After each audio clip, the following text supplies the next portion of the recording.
Hello, Katie. How exciting is this? Welcome to our first ever interview podcast. Hiya, Kylie. Thank you for having me. I'm very excited and honoured to be the first person that you've chosen to speak to. So thank you very much. Oh, you are more than welcome, more than welcome. I'm so excited because this is the first one that I've ever interviewed. And I think it's time that we start catapulting these lasses out of the stratosphere, right? Definitely, I agree. Totally. And I looked back at Katie when you first started kind of being part of the lounge, and you came rocketing into the lounge 8 months ago. It seems like a lot longer than that, but it was 8 months ago. Yeah. So tell us, I suppose, first of all, about Katie, what you do and what you're all about. Yeah, so I mean, the reason that I joined the lounge is because I had pretty much just launched my business, or was just about to launch my business, which is called Dark Sky Sleepovers, and it is an inclusive sleepover company. So it works with, or well, I work with creating bespoke sleepovers in loads of different themes. I go into people's houses, I set up little mini tents for the kids to sleep in, and it's kind of all about them just having a space where they can be themselves, because I'm actually neurodiverse myself, so I've got a lot of understanding of what it feels like to maybe feel like the other. So I'm really passionate about creating spaces where kids feel like, yeah, like I'm meant to be here. This is like my place to be. Mm-hmm. Brilliant. And you mentioned there, Katie, and this is honestly, when I've heard you speak, the passion just rolls from you, and that's something that certainly me and the lasses in the team have said, like from day one since we saw you speak. We're like, instantly it was like, wow, how passionate you are. So it means a lot to you, doesn't it, your business and what you're all about? It does. I'm really passionate about it. I mean, I was only diagnosed as autistic 2 years ago, so I'm classed as a late diagnosee. I was 25, but I've kind of always known that I was different. And I think for a lot of kids out there who feel like they're a bit different, there isn't really that voice out there. There isn't somebody standing up and saying, I feel like that as well.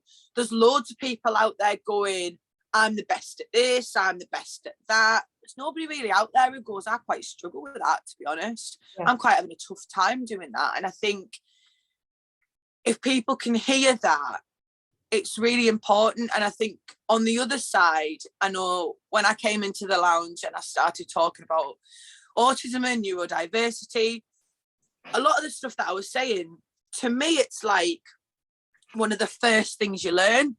But to loads of people in the lounge, it's stuff they'd never heard before, and it showed me that, you know, a lot of the stuff that people know about autism is what they learn on the telly or what they learn at school, and it's very outdated, it's very generalised, and I just like to be a real world example. You know, I had somebody message me the other day and say, "Oh, you're such an inspirational lady," and I thought, I'm not really. I'm just gobby, and I just have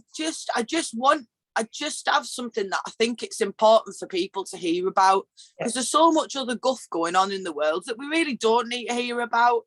And I just think there's so many people like me out there who want to talk to families and parents, and who are running businesses, who have ADHD or autistic, and they just aren't maybe confident enough to step out there and say, we're here as well. And so hopefully I can help other people feel a bit more confident. And I did notice in the group after I'd talked about it that there were quite a lot more neurodiverse people in the lounge, which just shows that it's a space that, like I try and create, is inclusive, which is why I enjoy being there so much. Brilliant. And you mentioned there, and this is important because I thought about this before I came on to interview you, Katie, I think I was quite naive about the whole neurodivergent thinking, and like sometimes I think I often think like that as well, the way my brain works. Well, yes, because sometimes people watch when 100%, Kylie, absolutely. From the moment I met you, I'm just waiting for you to realise, but it's all right. I'm like, possibly that's how I'm made up as well. But yeah, I thought, well, this is interesting because you said there about being authentic and the way that you come across is very natural. And I think that's what screamed out at me when you first came live in the lounge. I was just like, wow, she's just so real. And it's a brilliant way to get your thoughts across to something that I was quite naive about. So it was a brilliant thing to watch when you came in. You said there about being gobby. we need to tap into this here. So in the lounge, for people who were just kind of working out what we're all about, we have a monthly incentive, shall we say, that we used to call it the spotlight, but we thought it hasn't got the right ring to it, has it? So we have our monthly Gobshite award, which is for the gobbiest people in the lounge. And it's kind of for the most active people in there. And it's not about saying be active, because we really don't care if you're active or not. It's entirely up to you. You use the lounge as what you want to be, but we like to give back. And Katie was one of our winners for the Gobshite Award. So just describe your experience about being part of the lounge, I suppose, Katie. I think, excuse me, I think for me, I often struggle with feeling like part of a group or part of a community, you know. I don't have a large circle of friends and stuff like that. So coming into business for anyone is a really isolating period, because you're on your own and it's all up to you. And for me, I was definitely struggling. I mean, I do have wonderful support from a charity called Spectrum Enterprises, so I do have to shout them out while I talk about my business.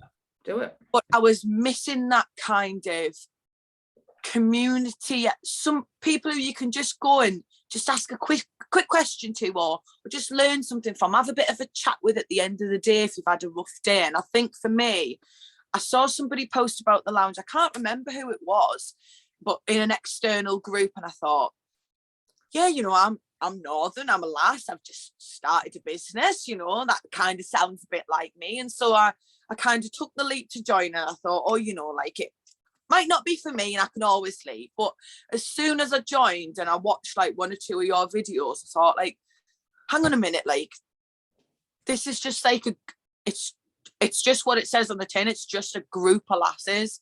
And I've never really got on with groups of lasses before. So to have people that I now call my friends, call my mentors, who I can call suppliers to my business, who are working with me to support my business, you know, this is all through the Lass Lounge. And it really is a community where you can just be yourself. You know, I was worried that I would come in and I would be my very honest autistic self and it would ruffle feathers like it always does, but it hasn't been that way. People have just embraced me for who I am, and that's the same with everyone else that's in the lounge.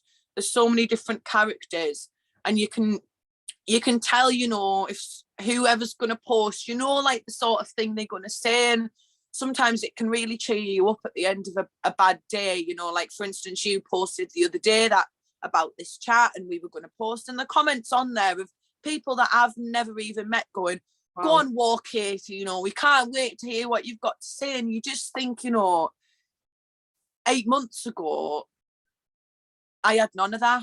Yeah. And to now have people that I can message separately to the lounge and go, have you got 10 minutes to chat? Because I'm just feeling really not even about business anymore. And it just becomes like you say, a community. It really is a special place, I think. My God, Katie, I'm getting emotional. Like, it's very rare that I get the chance to really, really hear the impact the lounge has. Yes, we get some phenomenal feedback. We get testimonials, like as in posts. But sometimes I think I don't give, me and the team certainly don't give us enough time to sit back and go, have you seen the impact this is? And this is not about going, oh, look what we've done here. It's about what did I set it up for? I set it up because I was lonely. So the fact that you're saying you felt like that, and now at least you've got somewhere to go, to bounce ideas off people, talk about your life, your challenges. You know, me and you have inbox like messages now and again, don't we, about, oh God, I'm really having a bit of a flap here, can you help us out? Absolutely. You know, I took 4 weeks off of social media in December to work on my mental health, and there was at least 3 or 4 lasses from the lounge who messaged me privately to say, you all right, you've been a bit quiet. No one asked them to do that. That was off their own back. And to have people reach out and say, are you okay? It means so much. And especially to know that I can say to them, no, not really. Yeah.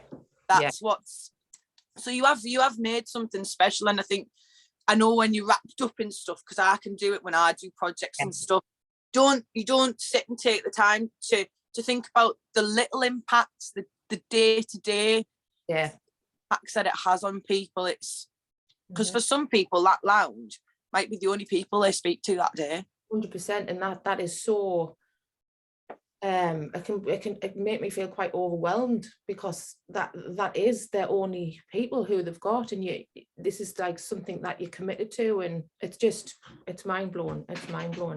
And you mentioned there, Katie, this is interesting, and this is something that I want to really tap into over the course of these interviews. Is you mentioned there about having time off from social media. And one of the core reasons that we have the lounge is to support people with running a business on social media. Talk to us about your experience then. I think really with how your brain works and everything, it's a little bit different to how everybody else's brain is set up. So talk to us about what led you up to having that time off from social media. So I am very much like you, and we've spoke about this, in the fact that I am all or nothing. My brain goes, I want to do that. Yeah, I'm going to do that. It's getting done. And it doesn't really matter how much I impact myself in the goal to get that task done, mentally or physically, because it's getting done. Yeah. And I was throwing myself into the business and throwing myself into social media, which for somebody, excuse me, I've got a cough today, which for somebody with anxiety and who quite chases a dopamine hit, can be quite a dangerous place, because you put loads of effort in and then you're waiting for that like, that comment, that share. And as much as you say to yourself, it doesn't matter, it's the content that matters, it's what you're putting out that matters. Your brain doesn't work that way, and it tells you that should have done better, that should have got more likes. And you know, you can work yourself into not enjoying it, which is what social media is supposed to be about. It's about a connection. Yeah. And when you start to lose that connection, you start to lose yourself a little bit. So I had to I ended up in hospital because I just burnt myself out, because my body just can't take the stress that I'm putting it through. And I have a condition called Ehlers-Danlos syndrome, and so it doesn't deal well with stress because I don't make enough collagen, so my body just doesn't really work properly. So anyway, I had a flare up in December, just before Christmas, and I had to just go, no, that's enough. It was really difficult as a business owner, because that's your bread and butter, social media. That's where you connect with your audience, with your customers. And I was worried, but I'm very a big advocate on mental health, and I think it's really important that you can't pour from an empty cup. And I think that if I was to put out content while I was feeling so rough, it wouldn't be what I want it to be anyway. And I think it's important as business owners that we, you know, self-care isn't just bubble baths and glasses of champagne. It's knowing when to stop, knowing when pushing is just going to do more harm than good, and finding that balance. And I think especially as a small business owner out on your own, you don't have a boss to tell you, I think you've worked a bit too many hours this week. Yeah. When your partner tells you, you go, shut up, I'll do what I want. Yeah. You know, there's no one to tell you to stop other than you. And especially for minds like mine, the word no doesn't really apply. So you've got to, I think for me, the last 6 months of running a business have definitely been about finding the balance between that full-on gobshite that's wanting to do everything all the time, and Katie who needs to look after herself. Yeah. And it's good that you've recognized it, and you've kind of went right. And it's okay to come off social media. Like, I do a lot of stuff on social media, but I have had time out, and I've been in that space before. I've probably burnt myself out a good few times, Katie, and I'm quite open about talking about it. And I came off social media, I think it was for 6 weeks, like you.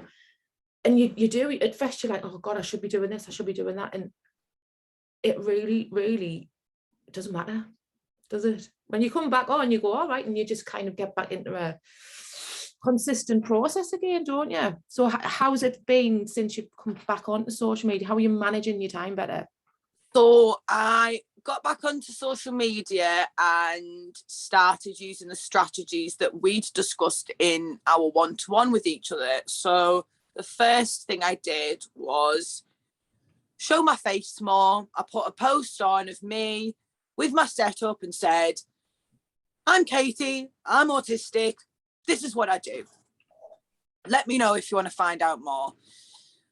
I think I shared it 4 times, whereas usually I would have gone on and I would have shared it to every selling group. We all do it, dish it out small. Shared it about 4 times.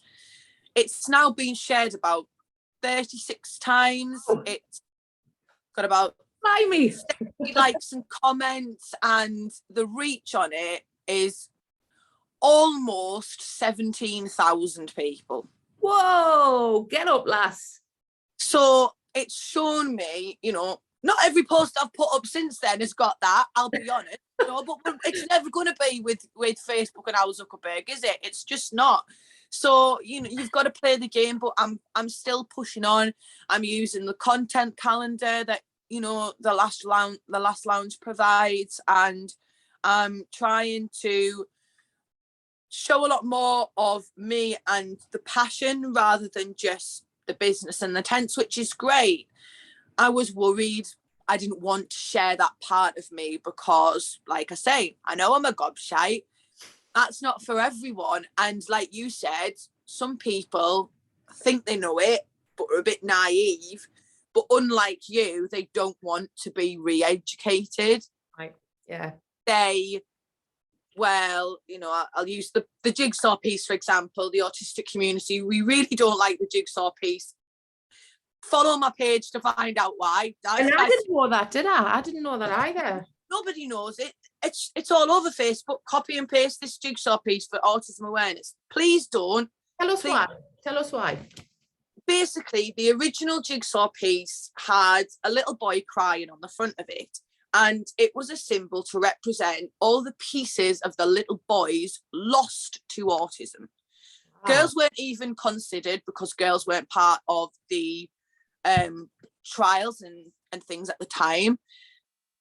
Nobody loses a piece of their child when their child is autistic. It's a neurodiversity. Their brains aren't wired wrong. Mm-hmm. Their brains are wired differently. Yeah. And there are a lot more neurodiverse people in the world than people realise. I think more and more people are starting to realise it. Yeah. And so that symbol, even when you take away that little boy, it still means what it means. It still has the origins of a piece of you is missing. Yeah. And that doesn't sit right with us. So we like to use the infinity symbol. But parents of autistic people often they push back against the autistic community because it feels like an attack on them and their parenting. It isn't. It's advocacy for our own group, and so I was worried that if I was to go on my page and essentially get on my soapbox a little bit, that it would put people off. But I think after speaking to you and after going live in the group and hearing people say, no, like, you're just passionate. You know, you don't come across as preachy. And so I've started to talk more about inclusion on my page, because I think a lot of people think, they see my sleepovers, they see that they're sensory sleepovers, and they think they're for autistic kids only. Yeah, that's not the case. That they're for everyone, and every single person benefits from sensory regulation. I mean, this is a little test I do with people, you know. Do you have a favourite pair of pyjamas or a jumper you put on when you feel rubbish? Do you have a favourite TV show or a song that you put on because it makes you feel better, or you know it'll make you cry? All of that is sensory regulation. You might not be autistic, but I bet you've got things that make you tick. Yeah. They feel good. A smell that reminds you of something. It's all sensory regulation, so everyone can benefit. When you go out at Christmas and you see the lights and you go, oh wow, don't those lights look so pretty? That is providing you with sensory feedback without you even, that's why you think it's pretty, because your body likes it, your brain likes it. And it's that attention to detail, Katie, that stands out when I hear you talk about your business. What is tell us some of the really special things that are different to other sleepover businesses. Tell us. Yeah, so like I say, what I think first and foremost, what makes my business special is me. Yes. You know, you know, you can read as many books as you like. Yeah. You can watch as many YouTube videos as you like. You can go to as many lectures, you can get as many degrees as you like. You will never have lived experience. Nothing beats it. Like you with the last lounge, you run this lounge so successfully because you have lived experience. You have gone through what every person that joins this lounge has gone through. If you just read about social media and had a really successful time already without the struggles, you wouldn't connect with us the way that you do. It's the exact same with my business. And when I connect with families and children, I know the questions to ask because I know how it feels to be on the other end. I don't just chuck a load of fairy lights in and go, have at it, sensory, crack on. Not about everyone's sensory needs are different. So what one person has at their sleepover, another person won't have. I've got a bag of about 60 different small fidget toys, as well as all my big sensory stuff that comes. I tip them out before every sleepover and hand pick every single item that's going in that bag so that it suits the children that are going to be there. Oh, no. Because I know the questions to ask. Yeah. I don't just say, well, they like a fidget popper. I ask questions that, and I won't say them now because otherwise every bugger will be asking them. But I know the right questions to be asking, you know. And small details. I'm autistic, so I notice the little details that other people don't notice. I remember that 3 months ago you told me that your child likes a panda. So when I bring my soft toys, I'll put her in the tent that's got the panda on it. I won't ask you. I'll just remember. Wow. Or little details, and the parents will go, oh, I didn't know that. For instance, I have from one of the lasses in the lounge a lovely chicken, and our chicken goes with her diary from another lass in the lounge, just like your chicken there. Just like the kids get the bear that goes to school from school on the weekends with them. We've got a chicken that goes to every sleepover, and the kids get to write a diary of what they've done with the chicken. I love it. Just something little and special, but it's something that the parents go, I wouldn't have thought about that. That's different, isn't it? Yeah. But I do. Brilliant. You said there as well, Katie, about educating people, and I've watched a live that you did, it was either yesterday or the day before, and you talked about something really exciting that's happening.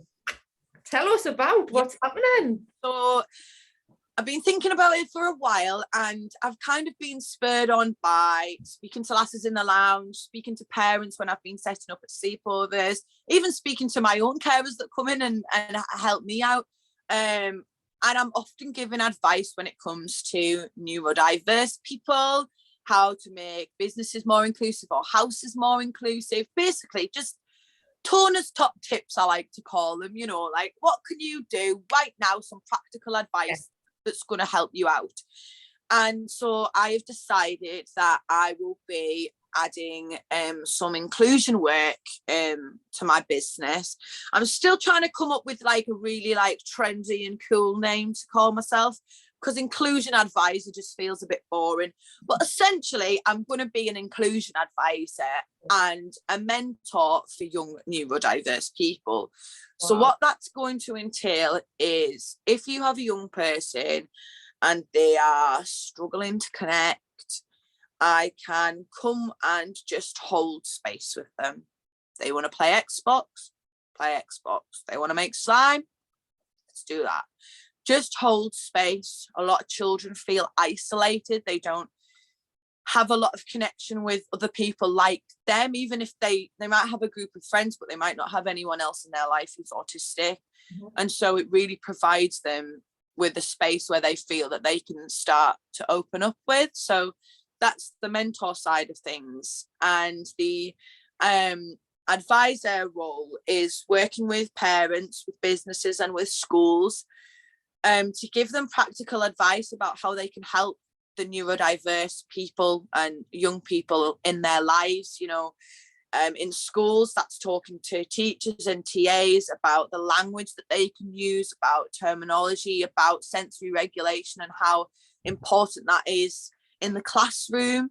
With parents, that's going to be helping to give them an understanding of how their child's neurodiverse brain works, which in turn will help to create a more harmonious household, because there's lots of practical things that people can do, but you can't always read that practical advice in the books, and it's so generalized, whereas the advice I can give is really catered to the people who need it.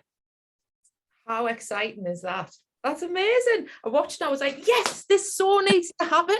This so needs to happen. I'm excited to see where that goes, Katie. I think you will just be an absolute powerhouse in a school. Like you, as you know, I've started to go into schools, and it's those light bulb moments that you see on the children's face, isn't it? And you just go, this is what I was meant to be doing, and I think you'll get that. You will get that. So absolutely, I love working with children, and you know, I need to follow in your footsteps, and you know, I'll be marching myself through all the northeast. You will. You will. Absolutely, you will. We're gonna do something. We're gonna call on here. It's called Why I Lass. All right. So what I've done, Katie, is I've asked the lasses in the lounge team to all submit a question for you, and now this can be absolutely anything, by the way. I have no idea. Right, okay. So let's see. Could be I'm a bit scared. Well, you know what they're like. They're a bit they're a bunch of lunatics, shall we say, who are That's why I'm scared. Okay. Oh, it's from our Ruth.